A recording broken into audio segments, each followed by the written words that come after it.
নমস্কার, আমি কস্তুরী and welcome to কস্তুরী গল্পঘর। আজ নেতাজি সুভাষচন্দ্র বসুর জন্মদিন। সেই উপলক্ষে আমি একটি বইয়ের কথা বলতে চাই। আমার প্রিয় লেখক নারায়ণ সান্যালের আমি নেতাজিকে দেখেছি। ছোটবেলায় ইতিহাস বইয়ে নেতাজি এবং আজাদিন বাহিনীর কথা আমরা সকলেই পড়েছি। তবে এই বইটি আর সাধারণ ইতিহাস বইয়ের থেকে একটু আলাদা। কারণ এই বই চারজন প্রত্যক্ষদর্শী অর্থাৎ নেতাজিকে যারা কাছ থেকে সামনে থেকে দেখেছেন তাদের জবাববন্দিতে লেখা।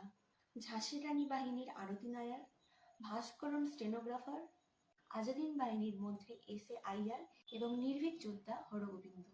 ইতিহাস বই পড়ে নেতাজিকে যতটা না চিনেছি, এই বই পড়ে যেন তাকে আরো কাছ থেকে জানতে পারলাম। আরো জানতে পারলাম সেই সব বীর পার্শ্ব চরিত্রদের, যাদের নাম হয়তো ইতিহাস বইয়ের পাতার কোনো একটা কোণায় থাকলেও পরীক্ষায় পড়বে না বলে আমি এবং আপনি সবাই নিশ্চিন্তে এড়িয়ে গেছি। তবে এই বইটি পড়তে গিয়ে বারবার একটাই প্রশ্ন মাথায় এসেছে, বইয়ে বর্ণিত ঘটনাগুলি কি সত্যি নাকি লেখকের মন গড়া কাহিনী?